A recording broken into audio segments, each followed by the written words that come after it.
Hieroglyphus banyan is commonly called as rice grasshopper. It belongs to kingdom Animalia, phylum Arthropoda, class Insecta, order Orthoptera.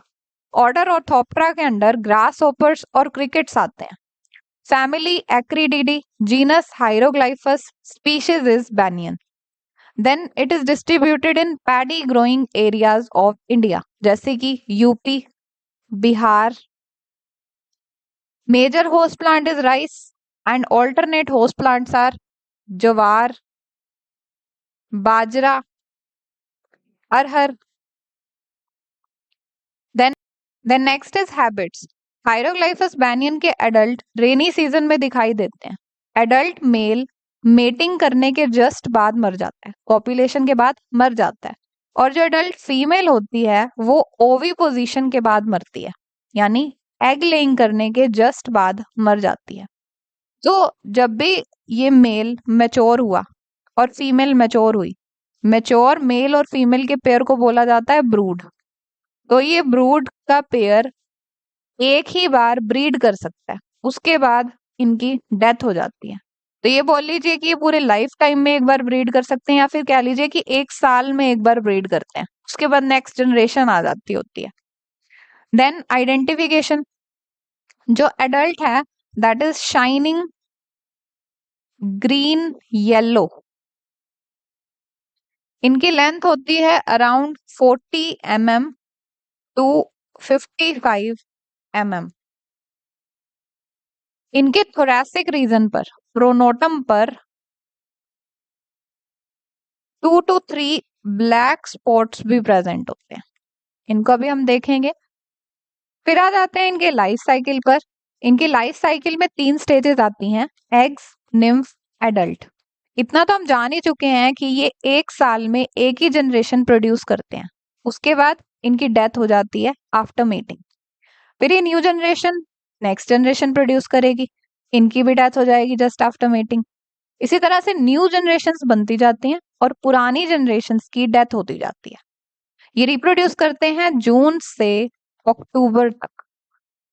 Mating करने के just बाद adult mail की death हो जाएगी और adult female 30 to 40 eggs ले करेगी group में. इस तरह के इलोंगेटेड एग्स को ले किया जाता है सॉइल में. एडल्ट फीमेल सॉइल के ऊपर वाली लेयर में पिट बनाती है. इस तरह की छोटी सी पिट बनाएगी अपनी एब्डोमेन से और इस पिट में एग लेइंग कर देगी. ये एग लेइंग होती है सितंबर से नवंबर तक. फिर एग लेइंग के बाद या कह लीजिए ओवी पोजीशन करने के बाद एडल्ट फीमेल मर जाती है. अब ये एग्स इसी पिट में डोरमेंट पड़े रहेंगे टिल जून जुलाई.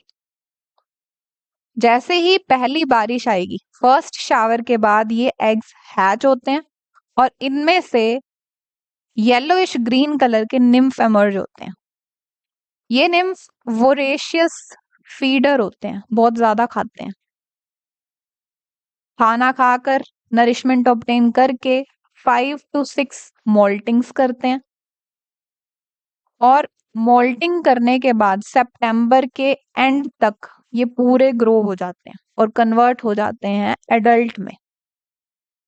अब देखिए ये जो निम्फ है और एडल्ट है इनमें क्या फर्क है. निम्फ विंगलेस होता है बट एडल्ट के पास विंग्स प्रेजेंट होते हैं.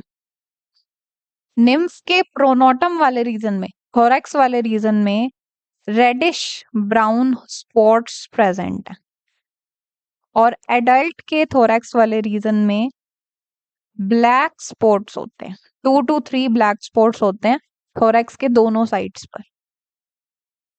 और एडल्ट के जो हाइंड लेग्स होते हैं वो काफी बड़े होते हैं ताकि ये हॉपिंग कर सके, जंप कर सके. तो अब ये जो एडल्ट बन गया सितंबर के एंड तक, एडल्ट मेल और फीमेल के फिर से मेटिंग करेंगे. एडल्ट मेल मेटिंग के बाद मर जाएगा, फीमेल एग ले करेगी और यही साइकिल फिर से रिपीट होगी. देन नेक्स्ट आ जाते हैं डैमेज पर. Damage is caused by nymph and adult both. ये लीव्स पर फीड करते हैं, पैडी की लीव्स पर, शूट पर।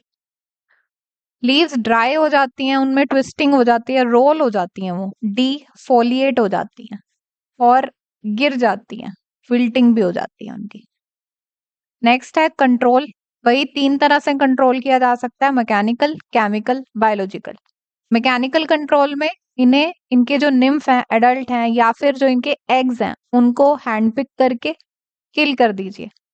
पेस्ट रेजिस्टेंट वेराइटी ग्रो करिए और क्रॉप फील्ड जो है आपकी, उसकी अच्छे से प्लॉइंग करिए आफ्टर एवरी हार्वेस्ट, ताकि कोई एग रह ना गया हो मिट्टी में। देन केमिकल कंट्रोल में केमिकल्स को स्प्रे किया जाता है पेस्ट को किल करने के लिए, जैसे कि 5% कार्बेराइल या फिर 5% benzene hexachloride, 30% Aldrin. Biological control में कोई प्रेडेटर या फिर पैरासाइट इंट्रोड्यूस कर दिया जाता है क्रॉप फील्ड में, जो कि इस पेस्ट को हार्म पहुंचाता है, जैसे कि bacteria bacillus thuringiensis is a parasite for Hieroglyphus banian. तो ये उसको नुकसान पहुंचाएगा और उसको किल कर देगा।